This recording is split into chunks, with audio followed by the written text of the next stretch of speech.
আল্লাহ রাব্বুল আলামিন বলেছেন, ওয়ামা মিন দাব্বাতিন ফিল আরদি ইল্লা আলাল্লাহি রিজকুহা। এই পৃথিবীর বুকে এমন কোন বিচরণশীল জীব নাই যে জীবের রিজকের দায়িত্ব আমি আল্লাহ আমার নিজ হাতে গ্রহণ করি নাই। সব জীবের রিজকের চাবি আমার হাতে। কার হাতে? তাহলে ভয়টা কিসের? আপনার একটা পেট, তাই নিয়ে এত চিন্তা। অথচ এই পৃথিবীতে আল্লাহ পাক বলেন অসংখ্য প্রাণী আছে যাদের কোনো সঞ্চয় নাই। শকুন, শকুনের মরা গরু অনেকগুলি ব্যাংকে জমা আছে নাকি? কবে কোথায় একটা মরা গরু পাইছে আর খোঁজ নাই, খবর নাই। ওগুলা কি না খাইয়া মরতে দেখছেন রাস্তায় পথে ঘাটে? সুবহানাল্লাহ। অসংখ্য প্রাণী এভাবে দুনিয়া আছে।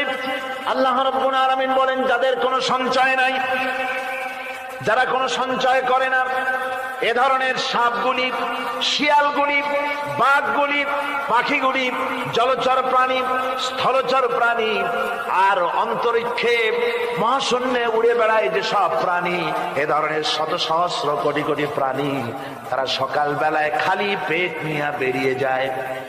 খালি পেট নিয়ে সকাল বেলায় বেরিয়ে গেল, আবার সন্ধ্যায় যখন বাসায় ফেরে সমস্ত প্রাণীগুলির পেট আল্লাহ রাব্বুল আলামিন ভরে দেন। সুবহানাল্লাহ।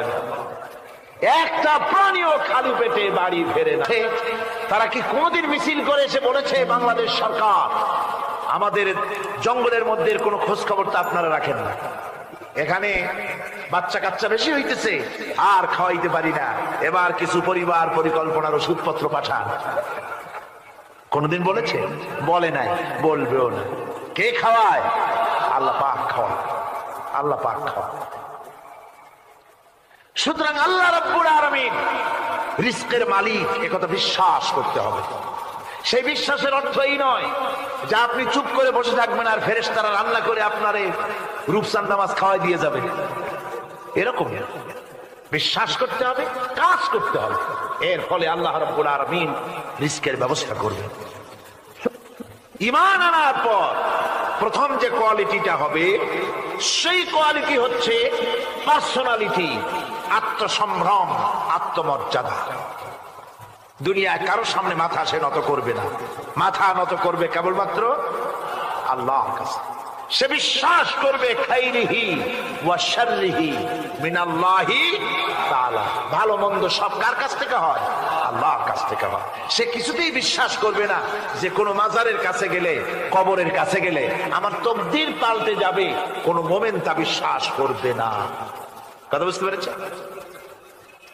ভালো করার মন্দ করার সত্তা মালিক আল্লাহ সুবহানাহু ওয়া তাআলা।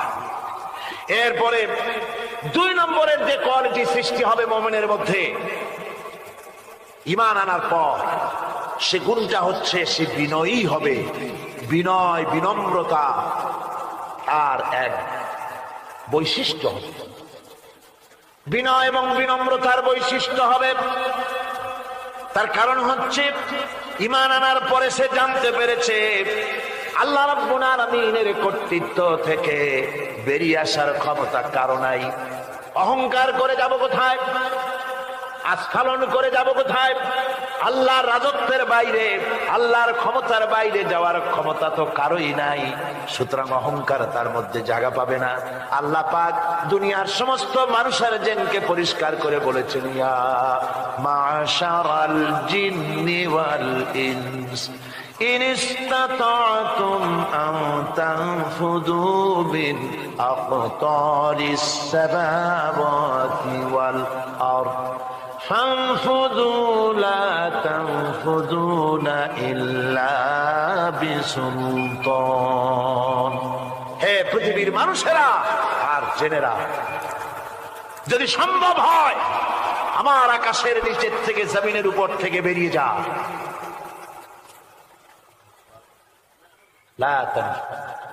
বেরিয়ে যেতে পারবে না। আমি আকাশ এবং জমিন থেকে যদি সম্ভব করতে পারো বেরিয়ে যা। আর যদি কোনো আকাশ থাকে তার নিচে যা, আর যদি কোনো জমিন থাকে তার উপরে যাও। এমন দেশ যদি পাও যেখানে আমার আলো ছাড়া কোনো আলো আছে, আমার বাতাস ছাড়া কোনো বাতাস আছে, আমার চাঁদ সূর্য ছাড়া কোন চাঁদ সূর্য আছে, যাও সেখানে। আল্লাহ রাব্বুল আলামিন বলেন নাই এরকম যাওয়ার কোন উপায় নাই। আমি আল্লাহ রাব্বুল আলামিন আকাশ আর জমিন দিয়ে প্যাকেট করে রেখেছি, আটকায় রেখেছি।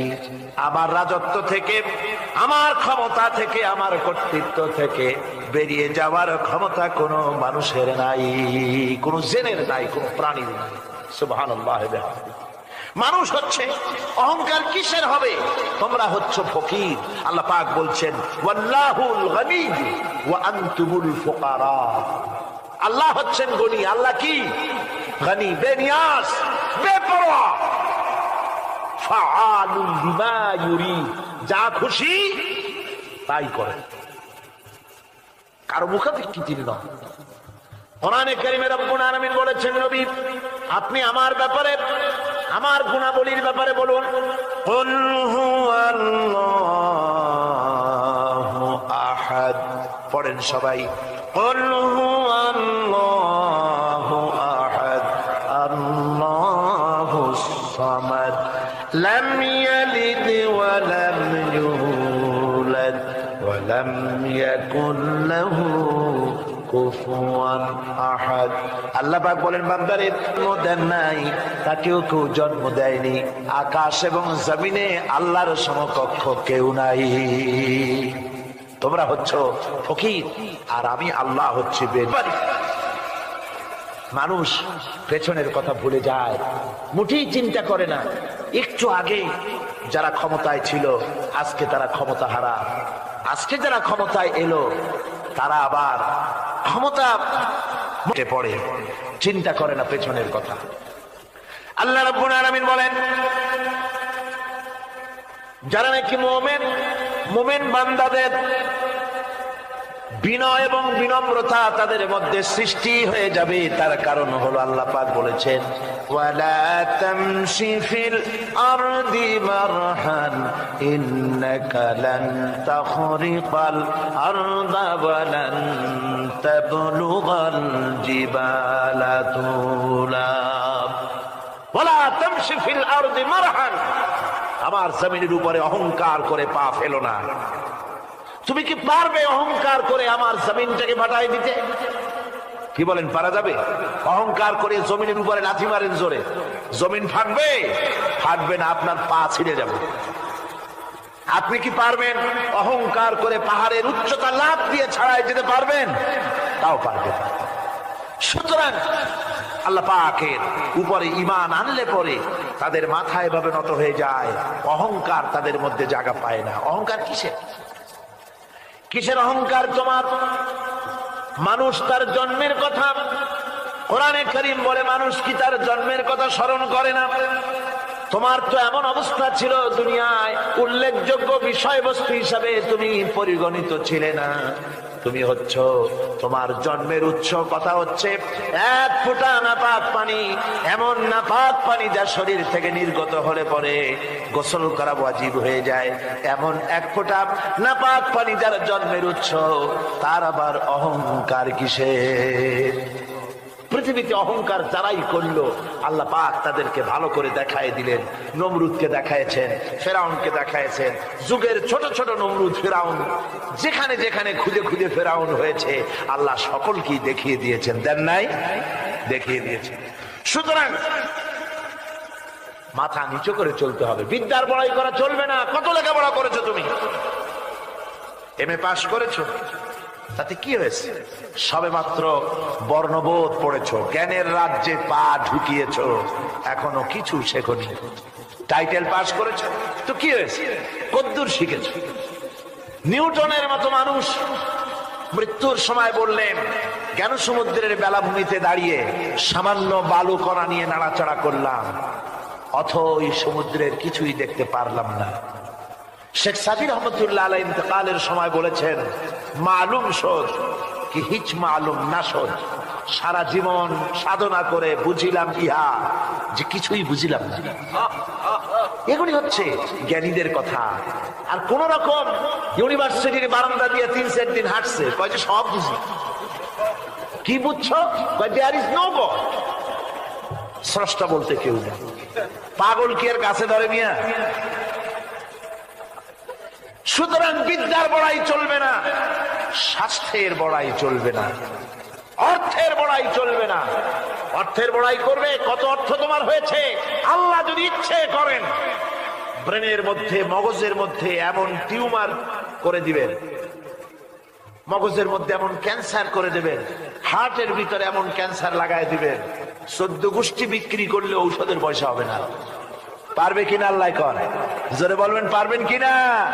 এমন বহুত অসুখ আছে ডাক্তাররা বোঝেই না ঔষধ দেবে কি, কি রোগ ডাক্তাররাই বোঝেন। এগুলি ইংল্যান্ড এবং আমেরিকায় যখন যাই, সেখানে বহুত লোক দোয়া নিতে আসে, কয় যে হুজুর দোয়া করেন, দীর্ঘদিন পর্যন্ত রোগে ভুগতেছি। কি রোগ? অমুক রোগ। তাই এখানে এত মডার্ন মেডিকেল সায়েন্স এত উন্নত হয়েছে, ডাক্তাররা কি কয়, কয় ডাক্তাররা ব্লাড, স্টুল, ইউরিন, কুষ্ঠশুদ্ধার টেস্ট করিয়া কয় যে বুঝি না কি হয়েছে।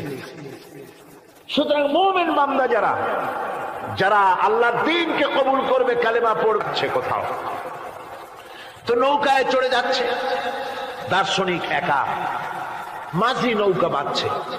দার্শনিক মানুষ তো মাথার মধ্যে দর্শন গিজগিজ গিজগিজ করছে, কথা বলার লোক পায় না। তা তো বহুত বছর জীবনটাই কাটাই দিলাম।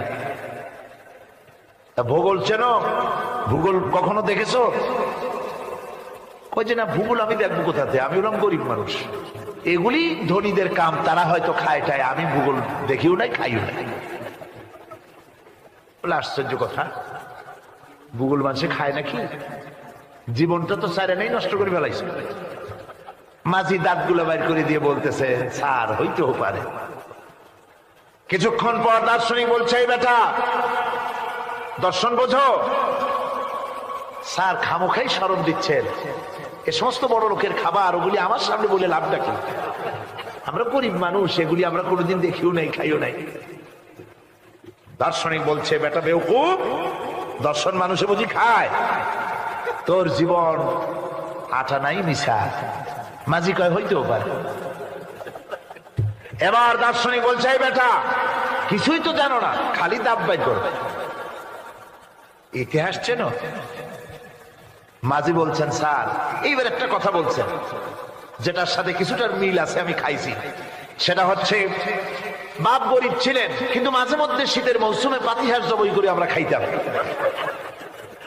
আর বিবাহের সময় শ্বশুর বাড়ির রাজহাঁস জবাই করে খাওয়াইছিল, কিন্তু ইতিহাস তো খাই নাই, ওইটা কোথায় পাওয়া যায়? দার্শনিক বলছে, বেকুব বেটা, ইতিহাস আর পাতিহাঁস বুঝি এক? তোর জীবন তো 12 নাই মিশা। মাঝি কয় হইতেও পারে।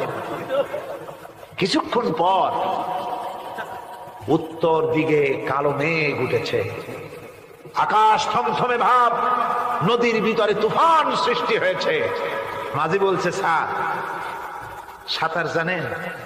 কয় যে না মাঝি, সাঁতার তো জানি না। মাঝি কয়, স্যার ভূগোল, দর্শন, ইতিহাস 3 সাবজেক্টে আমার জীবন 12 আনা মিশা।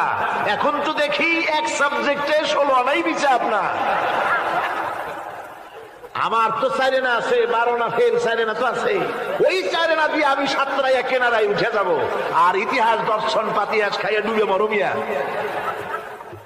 এবার দার্শনিক বলছে, আরে মাঝি, মানুষকে এরকম নৌকা ডুবে মরে নাকি? কয় মরে না, আমার বাপ এই নৌকার মাঝি ছিল, তারপরে এই নৌকা বাইতে বাইতে আমার বাপ এই নৌকার মধ্যে মরছে ডুবে। আচ্ছা তোমার দাদা? আমার দাদাও মাঝি ছিল, এই নৌকা বাইতে গিয়ে সেও মরছে।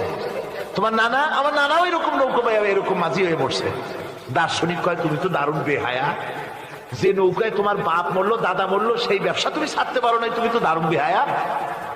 মাঝির বুদ্ধি কম না। মাঝি কয় যে, স্যার আপনার বাপ জিন্দা আছেন? কয় না, মারা গেছেন। কোথায় মরছে? ঘরের মধ্যে খাটের উপরে চিত হইয়া আরামসে মারা গেছেন। আপনার দাদা? বলে তিনিও ঘরের মধ্যে বাস, ওইখানেই ঘরের মধ্যেই মারা গেছেন, খাটের উপরে। আপনার নানা? উনিও ঘরের মধ্যে চিত হয়ে আরামসে মারা গেছেন। মাঝি কয় যে, আপনিও তো বেশরম কম না, যে ঘরের মধ্যে আপনার দাদা মরলো, নানা মরলো, গোষ্ঠী মরলো, সেই ঘরটা তো এখন আপনি সারতে পারেন নাই। এর দ্বারা মাঝি বুঝাইতে চাইল এই কথা, দার্শনিক সাহেব, মৃত্যুর জন্য সময় হলো আসল কথা। সময় যখন এসে যাবে, সে যে জায়গায় হোক, মৃত্যু তাকে ছাড়বে না। মৃত্যু যখন আসবে জায়গায় পৌঁছতে হবে, আর সময় যখন আসবে এক মুহূর্ত আগে পিছু করা হবে না। মউত আসার সাথে সাথে আজরাইল তার সামনে এসে যাবে, এক মুহূর্ত বাঁচতে পারবে না। সুতরাং মুমিন ব্যক্তি তার দিলের মধ্যে মৃত্যু সম্পর্কে কোন ধরনের ওই ধরনের চিন্তা থাকবে না, পরানটা নিয়ে কোন রকম নিবাসী এরকমের চিন্তা থাকবে না। জীবন আল্লাহ দিয়েছেন, আল্লাহ নিবেন, সময় আসলে এক মুহূর্ত দেরি করা হবে না। সুতরাং সেই জীবনটা যিনি দিয়েছেন তার রাস্তায় যাওয়ার জন্যই সে তৈরি থাকবে। এটা হলো মুমিনের কোয়ালিটি। আমার বন্ধুগণ, এরপরে মুমিনদের ভিতরে আরেকটা জিনিস হবে, সেটা হচ্ছে ইউনূস আলাইহিস সালাম মাছে তারে গিলে ফেলে দিল। হতাশায় তিনি হার্ট ফেল করেন নাই। মাছের পেটের মধ্যে যদি কেউ চলে যায়, বেরিয়ে যাওয়ার জন্য কোনো ব্যাকডোর, বুক ভরা আশা নিয়ে আল্লাহর দরবারে তিনি ঘোষণা করলেন, লা ইলাহা ইল্লা আনতা সুবহানাকা ইন্নী কুনতু মিনাজ জালিমিন। হযরত ইউনূস আলাইহিস সালাম বললেন, আল্লাহ তুমি ছাড়া কোনো ইলাহ নাই, তোমার পবিত্রতা ঘোষণা করছি, আমি জালিমদের অন্তর্ভুক্ত হয়ে গেছি। তিনি যখন চিল্লাচ্ছিলেন, মাছির পেটের ভিতরে বসে যখন কাতরুক্তি করতেছিলেন, আল্লাহ বুঝি তখন শোনেন নাই সে কথা? কি বলেন? আল্লাহ বুঝি তখন তন্দ্রায় বা নিদ্রায় ছিলেন না? আল্লাহ পাক কি ঘুমান? তন্দ্রায় যান?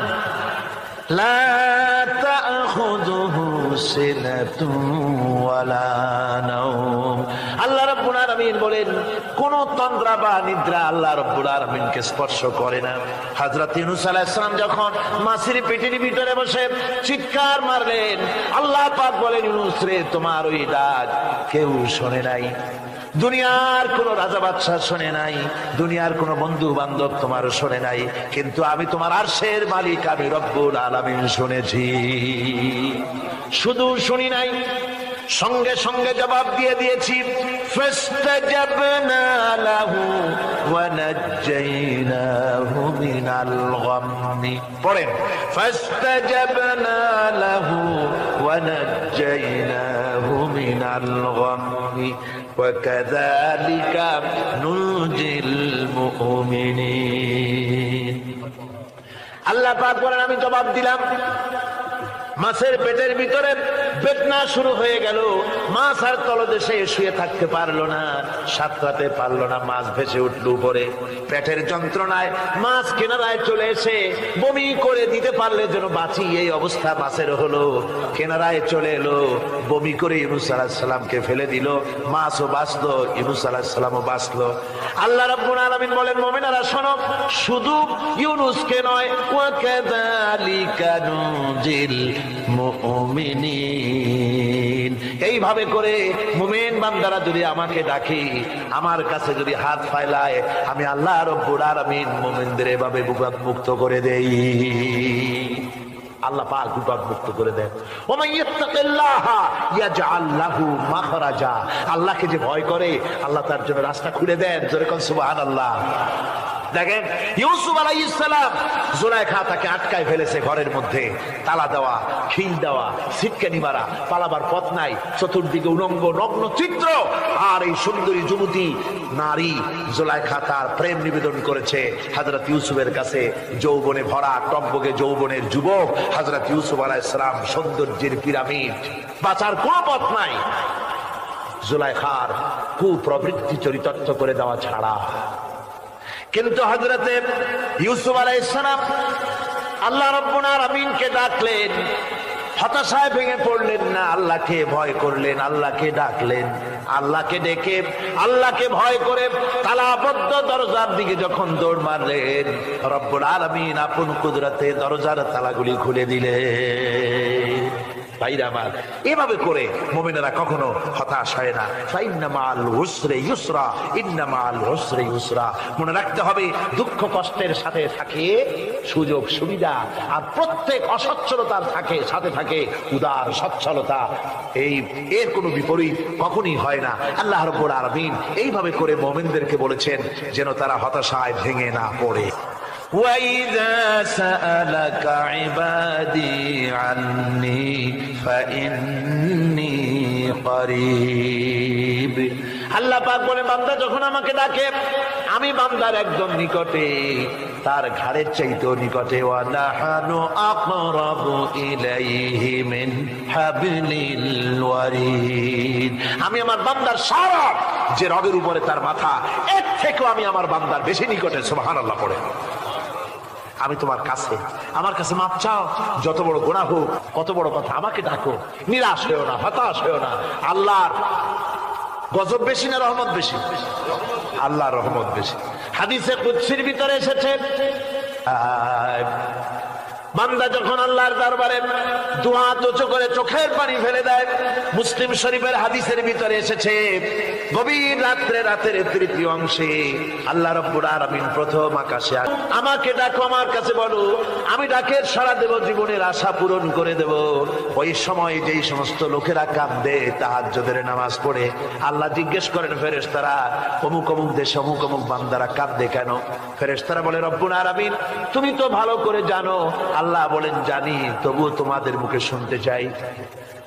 তারা বলে, রব্বুল আলামিন তোমার এই বান্দা গুনাহ করেছে, গুনার জন্য মাপ চায়, জাহান্নাম থেকে বাঁচতে চায়। আল্লাহ পাক বলেন, ফেরেশতারা আমার এই বান্দারা আমারে দেখেছে নাকি? বলে দেখে নাই। বলে আমার দোজখ দেখেছে নাকি? বলে না, তাও দেখে নাই। আমার বেহেশত দেখেছে নাকি? বলে না, তাও দেখে নাই। আল্লাহ পাক বলেন, ফেরেশতারা সাক্ষী থাকো, ওরা আমাকে দেখে নাই, আমার বেহেশত দোজখ কিছুই দেখে নাই, শুধুমাত্র আমার নবীর কথা, আমার কোরআনের কথা বিশ্বাস করে আরামের ঘুমকে হারাম করে যেভাবে তারা কাঁদতেছে, সাক্ষী থেকে যাও ফেরেশতারা, আবার রহমতের দরিয়ায় জোশ মেরেছে আমার ওই ক্রন্দনরত বান্দাগুলিকে আমি আল্লাহ মাফ করে দিলাম। সুতরাং মুমিন বান্দা যারা, আল্লাহর মুমিন বান্দা যারা, এই ইমানের কোয়ালিটি, এটাও হতাশায় নিরাশায় ভেঙে পড়বে না। গুনাহ তো মানুষই করে, গুনাহ হয়ে গেছে, মাপ চাও। তোমার গুনাহ কদ্দূর? তোমার গুনাহ যদি হয় পাহাড় সমান, আল্লাহর রহমত আকাশ সমান। জাহান্নামের কঠিন শাস্তি থেকে বাঁচতে হলে আল্লাহর প্রতি ঈমান আনতে হবে। আর ঈমান আনলে যে কোয়ালিটিগুলি হওয়া উচিত, সেগুলি আমি আপনাদের সামনে আলোচনা করছি। এরপর আরেকটি কোয়ালিটি হবে মুমিনের, তা হলো কঠোর কঠিন বিপদে অবিচল থাকবে, বিপদে ভেঙে পড়বে না। বিপদ আপদ, শত্রুতা, ক্ষয় ক্ষতি যা কিছু হয় সবই আল্লাহর পক্ষ থেকে, এটা মেনে নিতে হবে এবং ধৈর্য ধারণ করতে হবে। বিপদ মুসিবত শুধু উম্মতের জন্য নয়, দুনিয়ার সমস্ত নবীদের বিপদ এসেছে, হয় নাই? নবীদের বিপদ আসে নাই? কোরআনে কারীম থেকে শুনুন, আল্লাহ রাব্বুল আলামিন বলেন, ওয়া কাযালিকা জাআলনা লিকুল্লি নাবিয়্যিন আদুওয়াম মিনাল মুজরিমিন। আল্লাহ পাক বলেন, এমনি করে আমি সকল নবীদের শত্রু বানিয়ে দিয়েছি, সব পাপিষ্ঠ আর অপরাধ প্রবণ লোকদেরকে। প্রত্যেক যুগে নবীদের শত্রু ছিল, প্রত্যেক যুগে নবীদের কি ছিল? শত্রু ছিল। সে শত্রু কারা ছিল? আল্লাহ পাক বলছেন, নবীদের শত্রু ছিল পাপিষ্ঠ আর অপরাধ প্রবণ লোক, এরাই ছিল নবীদের দুশমন। রাসূলগণের অবস্থা যদি এই হয়, তাহলে তার উম্মত, ওই দিনের ধারক বাহক যারা, তাদের বুঝি বিপদ আপদ হবে না? নাকি হবে কিনা? তো ইসলামের বিরোধিতা যারা করে, কোরআনের পরিভাষায় বলা হয়েছে ইসলামের দুশমন, নবীদের দুশমন। দুনিয়ার সব পাপিষ্ঠ আর অপরাধ প্রবণ লোকেরাই ইসলামের দুশমন হয়, নবীদের দুশমন হয়। আজও দেখেন, আজও তাকিয়ে দেখেন, ইসলামী আন্দোলনের বিরোধিতা যারা করে তারা পাপিষ্ঠ চরিত্রের কিনা, তাকায় দেখেন, খুঁজে দেখেন, সর্বস্ব খুঁজে দেখুন, খুঁজে দেখুন। যারা ইসলামী আন্দোলনের বিরোধিতা করে, যারা ইসলামকে মিটিয়ে দেওয়ার চেষ্টা করতেছে, যারা ইসলামকে মৌলবাদ বলে, ইসলামকে সাম্প্রদায়িক বলে, কোরআনে কারীমের কথা কত স্পষ্ট যে নবীদের দুশমন হয়, ইসলামের দুশমন হয় মুজরিম লোকেরা, অপরাধ প্রবণ আর পাপিষ্ঠ লোকেরা। আজও আমরা দেখতে পাই এই শ্রেণীর লোকেরা পাপিষ্ঠ এবং সবচেয়ে সমাজের নিকৃষ্ট ধরনের চরিত্রহীন লোক। নামাজ নাই। আপনি খুঁজে দেখেন ইসলামী আন্দোলনের বিরোধিতা যারা করছে, যারা নেতৃত্ব দিচ্ছে, নামাজ নাই, রোজা নাই, চরিত্র নাই, হজ নাই, যাকাত নাই, মদ, জুয়া, জেনা, ব্যভিচার ইত্যাদিতে লিপ্ত, চেহারা দেখলে ছেলেপেলেরা 2 গ্লাস পানি খায় ভর ছোটে। কথা ঠিক কিনা কর? এই হলো অবস্থা। মারে কেন? মুমিনদেরকে, পয়গম্বরদেরকে যুগে যুগে নবীদের উপরে, সাহাবীদের উপরে যে অত্যাচার হয়েছে, সে অত্যাচার এই কারণেই হয়েছে, অন্য কোনো কারণে নয়। এই কঠিন বিপদে অবিচলতা এবং ধৈর্যের দৃষ্টান্ত নবীগণ পেশ করেছেন পৃথিবীর বুকে। আমরা দেখি অপরাধ হচ্ছে হযরত ইব্রাহিম আলাইহিস সালাম দাওয়াত দিয়েছেন লা ইলাহা ইল্লাল্লাহ, জোরে পড়েন লা ইলাহা ইল্লাল্লাহ, লা ইলাহা লা ইলাহা ইল্লাল্লাহ মুহাম্মাদুর রাসূলুল্লাহ। হযরত ইব্রাহিম আলাইহিস সালাম দ্বীনের দাওয়াত দিয়েছেন, এক আল্লাহর দাওয়াত দিয়েছেন, ঈমানের দাওয়াত দিয়েছেন। আর কোন অপরাধ ছিল না। নমরুদ সহ্য করতে পারলো না। কোরআনে কারীমের মধ্যে সব কথাগুলি আল্লাহ পাক এই জন্য বিধৃত করেছেন, এই জন্য কোরআনে কারীমের মধ্যে সব কথা উঠায় দিয়েছেন, যাতে করে মুমিনেরা বিপদ আসলে পরে যেন ঘাবড়ে না যায়। ইব্রাহিম আলাইহিস সালামকে আগুনে ফেলানো হচ্ছে। ফেরেশতা বলছে, ইব্রাহিম তোমারে আগুনে ফেলায় দেওয়া হতেছে, আমার কাছে সাহায্য চাও, আমার কাছে ক্ষমতা আছে, আগুনগুলো উঠাইয়া নমরুদের বংশ জ্বালায় দেব। হযরত ইব্রাহিম ফেরেশতার কাছে সাহায্য চাইছিলেন নাকি? তিনি বললেন, ফেরেশতা তোমার কাছে সাহায্য কেন চাইব? আমি তো এমন কোন অন্ধ আল্লাহর ইবাদত করি না যেই অন্ধ স্রষ্টা তার গোলামের দুঃখ দুর্দশা না দেখেন। আমি তোমার কাছে সাহায্য চাইব না। হযরত ইব্রাহিম আলাইহিস সালাম পাশ করলেন। কি বলেন, পাশ করছেন না? ঈমানের পরীক্ষায় পাশ। আগুনের মধ্যে হযরত ইব্রাহিমকে যখন ফেলানো হচ্ছে, রব্বুল আলামিন আগুনের প্রতি নোটিশ করে দিলেন, ইয়া নারু কুনি বারদাও ওয়া সালামান আলা ইব্রাহিম। আগুন আমার ইব্রাহিমের জন্য শান্তিদায়ক, ঠান্ডা হয়ে যা। এখন কি আর আগুনের বাপের ক্ষমতা আছে ইব্রাহিমের পোড়ানো? আর ক্ষমতা নাই। আমার বন্ধুগণ, ইব্রাহিম আগুনের ভিতরে আরামে বসা আছেন, আর ওদিকে নমরুদ বসে বসে দেখতেছে দূর থেকে। ইব্রাহিম তো জ্বলে না, গায়ের মধ্যে আগুন জ্বলে গেল। ডাক দিয়া কয়, আগুন তোর হলো কি? কেন জ্বালাইতে পারিস না আমার দুশ্মন রে? হলোটা কি তোর? তোর কি জ্বালানো শক্তি বন্ধ হয়ে গেল নাকি? আগুনের ভিতর থেকে জবাব এলো, নমরুদ রে, আমার ভিতরে জ্বালানো শক্তি আছে কি নাই যদি প্রমাণ করতে চাও, টেস্ট করতে চাও, তুই নিজে আয়, তোরে শুদ্ধ তামাম দুনিয়া জ্বালাই দিতে পারি, ইব্রাহিমের এক গাছা পশম জ্বালাই দিতে পারি না। তার কারণ হচ্ছে আমি হচ্ছি মাখলুক, আল্লাহ হচ্ছেন খালিক। আল্লাহ আমাকে বলেছেন না জ্বালাতে, তুমি 1000 বার বললেও আমি ইব্রাহিমকে জ্বালাইতে পারবো না। কোরআনে কারিমে ঘটনা বলে মুমিনদেরকে সাহস দেওয়া হচ্ছে, মুমিনেরা দ্বীনের কাজ করতে গিয়ে বিপদ আবাজ আসবে, ঈমানের দাবি হলো বিপদ আসবে, আর বিপদ আসলে ঘাবড়ায় যেও না, মুসিবতে পড়ে চিন্তায় পেরেশানে হয়রান হয়ে যেও না। বিশ্বকবি আল্লামা ইকবাল কি সুন্দর করে বলেছেন, আজ ভি হো জু ইব্রাহিম কা ইমা पैदा आग कर सकती है एक अंदाज गुलिस्तान पैदा। ইব্রাহিমের ঈমান যদি আজিও কোথাও হয় বিদ্যমান, করতে পারেন অগ্নিকুণ্ডে খুবসুরত এক গুলিস্তান। আজও যদি আগুনের ভিতরে কোন أعوذ بالله من الشيطان الرجيم بسم الله الرحمن الرحيم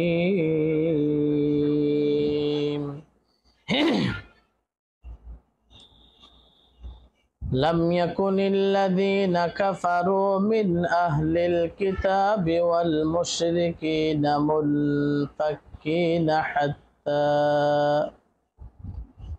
منفكين حتى تأتيهم البينة مخلصين له الدين حنفاء ويقيموا الصلاة ويؤتوا الزكاة وذلك دين في نار جهنم خالدين فيها أولئك هم شر البرية إن الذين آمنوا وعملوا الصالحات أولئك هم خير البرية جزاؤهم عند ربهم جنات عدن تجري من تحتها الأنهار خالدين فيها أبدا رضي الله عنهم ورضوا عنه ذلك لمن خشي ربه صدق الله العظيم